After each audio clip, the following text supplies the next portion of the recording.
of cricket in India. This is going to be one huge event and it involves a whole lot of moolah. You said it right. This is going to be the last year that Star's contract for IPL is going to continue, and now the bid for the next 5 years is up. It's on the 12th of June that the bidding is going to take place, and we understand that the rights are going to be divided into 4 bundles in total. There's going to be the broadcast rights, the digital rights, the non-exclusive 18-match rights, and finally the international broadcasting rights.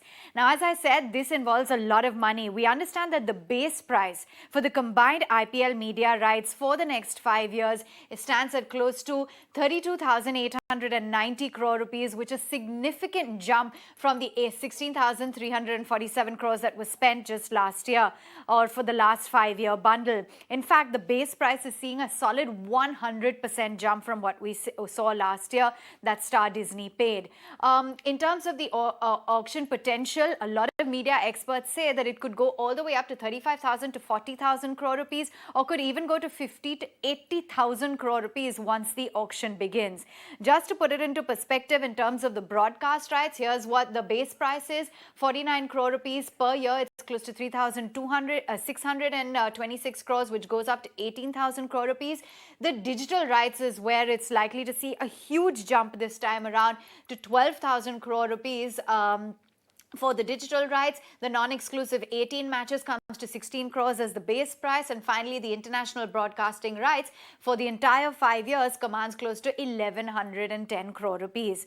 Now, we've got a lot of big players that are bidding. There's Walt Disney Company, that's Star. There's Sony Z. Z could also be bidding solely this time around. Viacom 18 Sports Channel, remember, there's been big news as well with a huge consolidation in this space. And then when it comes to the digital rights, you have Dream Sports, that's Dream 11, Netflix, Alphabet, Times Internet, Alphabet Inc. as well, which is known as Google formerly, and Amazon Prime Videos was set to bid. But we just had news coming out that Amazon said that they do not want to spend billions when it comes to bidding, and they are opting out of bidding for IPL. That could make things a lot simpler in terms of who could win. But there's also a huge concern, which is known as the winner's curse, that even if you do win the rights, are you really going to be able to make money this time around? IPL has registered a decline of nearly 30% in the viewership in the previous edition, so there's a huge concern on that front. And not just that, the broadcasters have to pay BCCI, they have to pay production, marketing, other costs, and post-paying all of these costs, reaching profitability has already been a bit of a challenge. Not just that, are advertisers going to agree to bear the hike in the ad rates with this kind of a drop in viewership? That remains to be seen, but it certainly is going to be very interesting come next week for the IPL viewership bidding.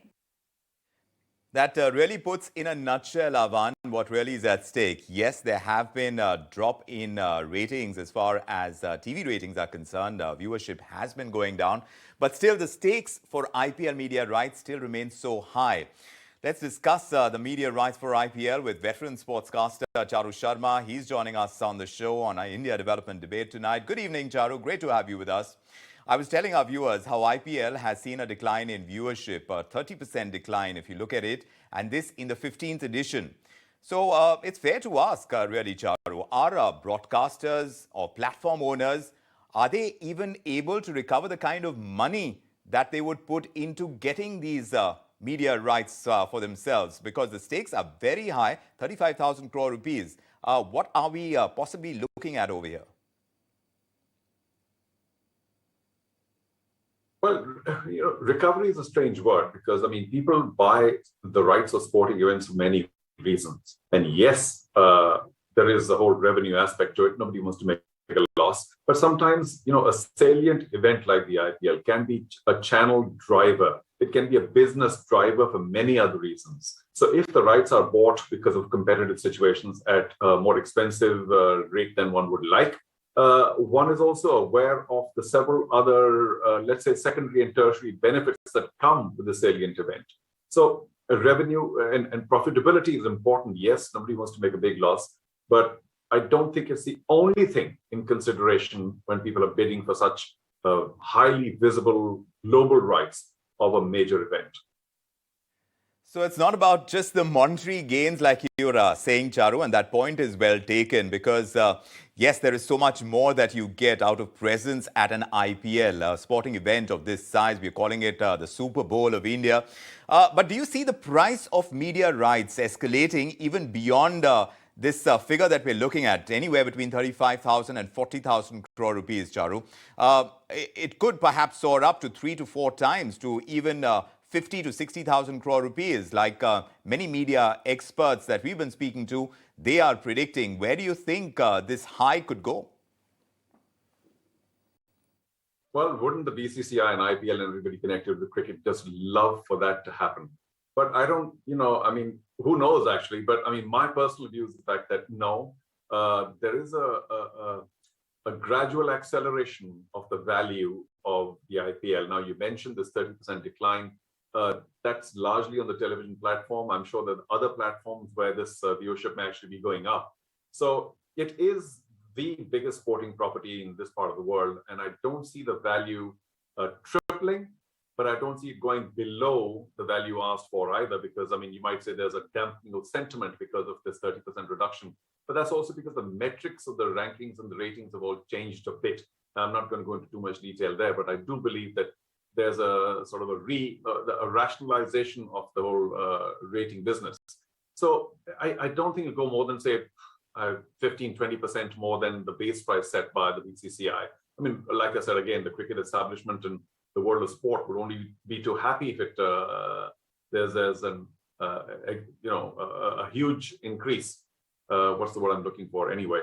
But I personally don't think so, because even the companies coming in from the non-traditional companies, non-traditional television companies, will want to explore a decent value, but not go crazy on it.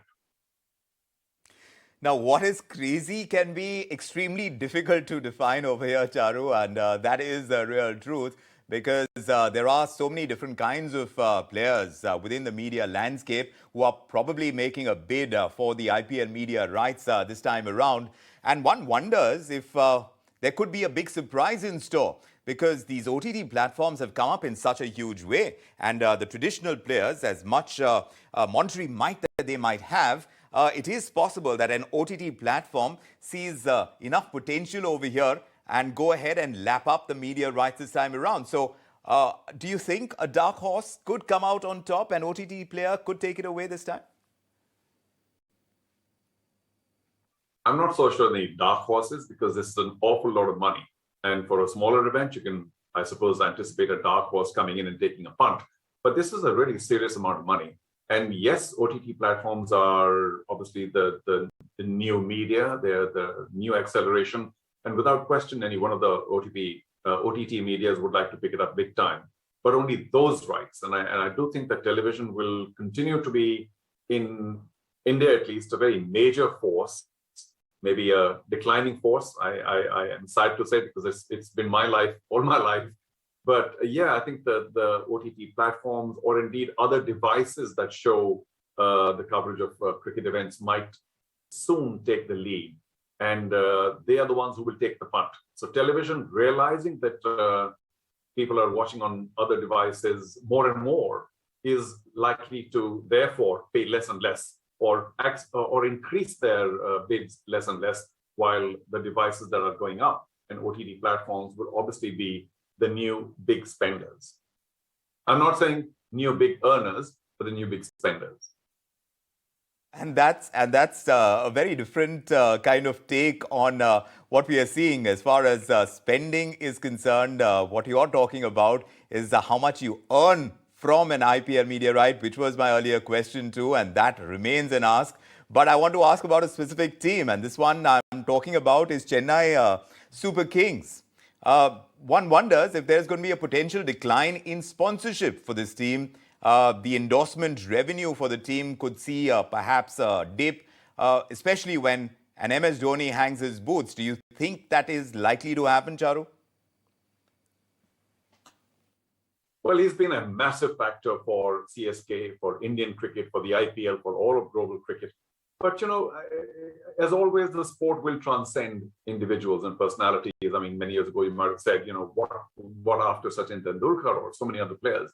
And with due respect to Dhoni, I think he's not the only thing that has kept CSK alive, because he was there this year and they didn't do too well. they do need a churn to get to perhaps younger players, newer players, different players. But also do remember that the rights fee or the central pool of revenue from the board is equally shared by the teams. It's only the individual team revenue for their own collateral like shirts and what have you, which is responsible for who is in the team. Otherwise, it doesn't matter whether you finish first or last, you get the same amount of revenue, barring, of course, the prize money that you win. So I don't think there'll be a serious hit at all once Dhoni stops playing for CSK, because if they continue to do well in the league, for starters, they'll get the same share of central revenue.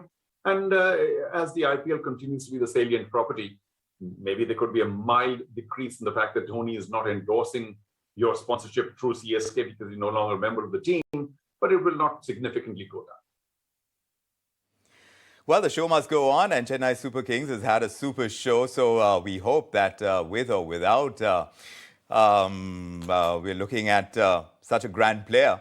Whether Dhoni, of course, decides to go ahead and hang his boots or not, we'll see how well Chennai Super Kings does and how well the media rights are taken by some of these players that we're talking about. Charu Sharma, always a pleasure talking to you. Thanks so much for sharing your perspective with us on India Development Debate on the big media rights for IPL.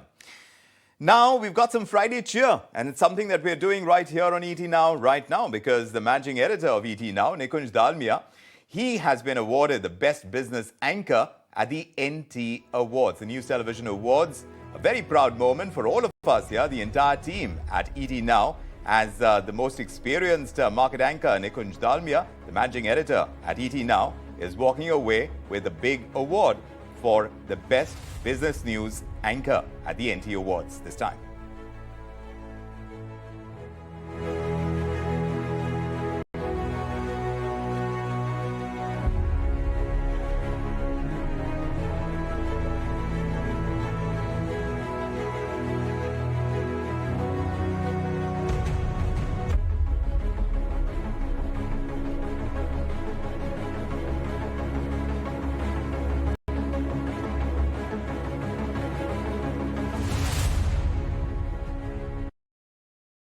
So let's discuss this and lots more. We've got Amrit Mathur. He's the former manager of the Indian team and general manager BCCI. RC Venkatesh, founder and promoter, MD at Lex Sport Television, as well as Karan Taurani of Elara, who tracks this very closely. Good to have you all on board. And Amrit, if I may begin with you. We understand that right now the media rights could escalate beyond 35,000 to 40,000 crore rupees, even saw up 3 to 4 times to 50 to 60,000 crores. That's what some media experts are predicting. Possible? Well, there's a lot of speculation about what the actual value would be. But I think there's common consensus that it'll be huge. It'll be certainly more than double of what was last time. So for the BCCI, it's a very good position to be in, that they could monetize their main asset, which is the IPL, and reap a huge spike in terms of the value it generates. It shows, one, how important and how valuable the IPL is as a worldwide, the premier cricket league across all nations. And just to give you perspective, the money which comes in through the IPL and the media rights enables IPL to retain its leading position. In the IPL, each team spends about 90 crores on players, whereas the next best league offers only about 10 to 15 million. So there's a huge gap between what the IPL can pay players and attract the best talent and what the others can do. So I think, it is a validation of the value of the IPL, and it also enables the IPL to retain its lead and remain the premier league in the world. We understand that the digital rights could command the most premium, close to 100% over the current base price. Could that really be expected? I think, digital rights definitely is a key here. If you look at digital media as a segment, or if you look at the India OTT market, it is highly underpenetrated. In terms of sheer size as well, we are very small. So whether you look at the AVOD or the SVOD market, we are looking for a growth of, 35% plus in terms of India OTT. And I think that is going to be a key reason in terms of why the digital rights are going to attract a huge premium. So if you look at the numbers in terms of digital rights for the earlier cycle, they were at almost about 4,000 odd crores. And if you look at the base price this time around, they're already at almost 3.5x as compared to the earlier cycle. And what if you look at the 100% premium that we are expecting over the current base price, the number for digital can actually grow to 6 to 7x over the last year cycle. Now, there are two reasons for this. One is, of course, the compelling growth rates that we're going to see on digital, right from subscriber addition to time spent and all other metrics. Second thing is, digital is very important strategically for any company. So for a broadcaster, it is very good to aid high viewership and high eyeballs in terms of your MAUs and other metrics put together. For a telco player, it is good from a subscriber addition standpoint. And for any other player, it could be good for any other strategic reason, which is there, from getting a global valuation like a Disney Plus in terms of market cap of a Hotstar, which is listed there. So that's the reason why the numbers are going to be so high. Third reason, for the numbers being so high in terms of the premium is basically because the market is highly fragmented. So, in terms of the number of bidders who are going to bid here in terms of aggressive bids, basically, we are about 7 to 8 players, and there is no limitation. You can probably have even some of the e-commerce giants like Amazon. You can have someone like a Dream11, someone like a social media, or someone from the tech, which is Google, is going to bid for this. So I think because of the large number of bidders, you will see an intensity, and the premiums actually will go up for the digital segment as compared to TV, wherein the number of bidders are low and the growth rates are much lower as compared to digital segment. Venkatesh, let's understand from you as well what the outlook is in terms of the overall bidding. We understand that we could see the TV rights that could remain a little bit low, and that's largely due to the converging growth rates in the TV industry, as Karan had flagged off in his report, and lower competitive intensity. There's only 3 players bidding. So what's the outlook on the TV broadcast rights? Yeah, one thing you must understand is these rights are coming up after a gap of 5 years. So when you're looking at the spike or increase in value, you have to account for the time duration. For example, if you apply an average annual growth rate of 14%, then anything doubles in 5 years, the rule of thumb, 5 into 14 equals 70. So by that logic, if you were to apply even a growth rate of 10% on a base value of 16,000 crores, which was the IPL value last time, the fair value at pari passu basis on a 10% growth rate would be 26,000 crores. And on that 26,000 crores, if you look at the number of matches, it has gone up from 61 to 74. So that itself is a 20% increase. And I was just reading today that the BCCI has just announced that there could be up to 410 matches. That is 82 matches a year on average, which will mean almost an increase of almost 30%. So if you add 30% on 26% and you take a 10% per annum growth rate, you're already sitting at a number of about 35,000 crores. So the base price for me in that scenario is actually quite understated, if you ask me, at 32,000 crores. So if you do the maths on a spreadsheet, I mean, you easily come up to a figure between 40 to 50,000 crores, if not upwards of that, if you take higher growth rates. So you have to look at all of these in perspective. Now, coming specifically to TV, I think TV is probably being underrated as a medium. Even if you see in the US, for example, people have come to realize that the streaming story is not all that hunky-dory as it was made out to be a couple of years ago. You've seen Netflix streaming subscribers flatlining. You've seen the same thing happening with Disney despite ESPN Plus. And therefore, I think TV value has been underrated by the hype around streaming. So to that extent, I think we have to look at the total value rather than just breaking it out and say streaming is more valuable than TV. A lot of that has been done by a lot of hype and hoopla, not backed by real profitability, as it has come to the attention of Wall Street just now, that maybe the streaming business model is not as great as the old TV business model was, and that is forcing a rethink. All said and done, I think the values, while if you look at it from a break of 5 years, look like a steep jump, when you actually do the maths and do it on a year-by-year basis, it's not very much. Amrit, I'm quite curious to know as to how this entire bidding process works, because as far as we know, the bidder's name does not get displayed while the auction is on. Tell us what happens behind the scenes. I don't know, but I think there's an established process of e-bids, and there are increments of how you proceed to raise the bid from one level to the other. But I want to flag two issues. When you're talking of a total number of, say, 50,000 crores over 5 years, as is predicted and likely to happen, you break it down, it means 10,000 crores a year, which is split equally between the BCCI and the teams. So the BCCI gets 500 crores from the IPL, and the other 500 crores is shared by the 10 IPL teams, which means 5,000 crores, which means 500 crores per team. Now, that's phenomenal in terms of profits of running one franchise in a league. So the people who invested in the IPL, the original 8 and the 2 new ones, I think they have lots to be happy about. And the rising media value actually fuels this phenomenal growth and gives you a fantastic rate of return.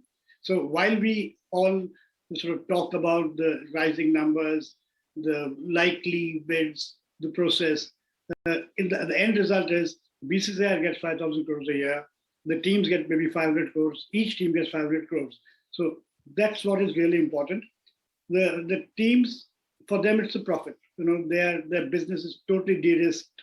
They have assured, guaranteed, positive balance sheets, going ahead. The BCCI can use that money to invest infrastructure, player development, talent spotting. So I think it's actually a tribute to the power of cricket and the phenomenal fan base we have that allows these kind of numbers to happen. So while we are all taken in by the process and the bidding and the numbers which is going to generate, I think the larger picture is IPL is on a very good wicket. The team owners are happy. The BCCI has got money at hand to do whatever it wants. Yeah, absolutely. I mean, the IPL model is a business case study in itself, to be frank. But tell me, Karan, the numbers put up a different kind of a story. IPL has registered a 30% decline in viewership in the 15th edition. So will broadcasters or platform owners be able to recover the monies? I think if you look at the TV segment, clearly as we speak right now in terms of the monetization aspect of it, TV currently is close to 70% of the revenues for, the broadcaster who would have the rights this year as well as we speak. And that is primarily, because of the ad spend which is there. So if you look at a lot of the mass advertisers are there on TV, and that's the reason for TV being so high. But we are expecting probably this number to shift going ahead, because you're going to see a shift in terms of TV ad spends moving to digital advertising spends as well. To your question around the viewership part, I think there's not much to look into it. Of course, it could be, something kind of a concern which is there, but that is largely on expected lines, because what is happening with TV is that they have also lost 6 to 7 million households in the last 1 year.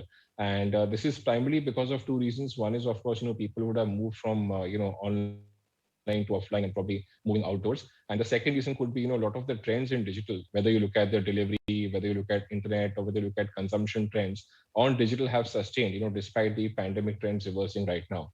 So clearly TV is under concern. And, if whatever numbers you take in terms of advertising or in terms of monetization, it is all linked to eyeballs. And our assumption is that, in terms of TV eyeballs, there is not much of growth. It will probably be flattish. I'll probably see a 1% growth from here on, because the second TV household does not work nowadays. Probably TV, also existing TV as well, people are doing cord cutting, cord shaving. So there are concerns in terms of eyeballs and growth, which is going to keep, the TV growth rates under check. Comparatively, the viewership or the eyeball growth number on digital is going to be phenomenally strong. And that is going to drive the revenue and the monetization on digital platforms. Platforms, Karan, that's the word that the market has been talking about. Mr. Venkatesh, if you could just tell us, this time around, the prices, of course, are going up, as you said. But you believe it's more about, the number of subscribers that one can attract over a period of 2 to 3 months for IPL. And that is the key thing. So despite the company, whichever company wins it, they would end up paying a lot. It may hurt their balance sheet for a bit. But the number of subscribers on the app goes up, and that's the key thing. Yeah, there are many ways to skin this cat. Of course, if you look at a pure P&L perspective, the revenue streams, as far as IPL is concerned, are principally twofold. One is the subscriber revenues, and one is the advertising revenue. And therefore, from a perspective of a television player, it is not so much about adding subscribers or getting subscribers to subscribe to an app, but from a perspective of how much incremental subscription revenue that they can generate from platforms. As you know, with the new TRAI regulations, a fair bit of subscription revenue is also demand driven because of a la carte uptake of channels during the course of the IPL, etc. So that's as far as the TV ecosystem is concerned. Of course, there's also the ad revenue, which Star tried quite aggressively by putting the IPL in multiple languages to increase the monetization of the ad revenue, etc. And I'm sure those efforts will still be primary because out of the total revenue generation, if you look in the last cycle, by the incumbent rights holders, I would imagine that almost 65 to 70% of that came from advertising revenue. So that still remains the important piece of the pie. As far as the digital piece is concerned, many of these platforms which are bidding today are already well-established platforms. Whether you take something like a Hotstar or something like a Geo. So for them, it's not about app downloads because I think in terms of penetration, these platforms already have huge penetrations, but it's more in terms of increasing the ARPUs by able to not only for the cricket itself, but of the entire bundle, which is a key concern in the digital area, especially as far as India is concerned, because Indian digital ARPUs are abysmally low. If you look at Disney, for example, while a big chunk of subscribers come from India for the streaming service, the ARPUs are barely moving the needle. For somebody like Disney, if they were able to meaningfully move the ARPU by using properties like the IPL, and that would make a big difference for them on the global platform, because in terms of actual subscribers, they already have a very large base. Of course, that can also be improved, but I would imagine the primary thrust for those established players would be in terms of ARPUs. For somebody who's a new player, who's coming in, obviously, then it gives them a different set of opportunities. Typically, case in study would be a new company which is bidding, for example, hypothetically, somebody like a Dream 11 or something, who is just a newcomer in the space. For them, it will do lots of different things other than just subscribers. It will also bump up the valuations. So, as I said, it's different ways to skin the cat, depending where you are in the game and what your strategic objectives are. Not the strategic objective for each player might be different. So they all have to weigh those things when they come to the table. All right. Thank you so much, gentlemen, for putting that into perspective and giving us a view as to what exactly could emerge in the upcoming IPL auction. Here at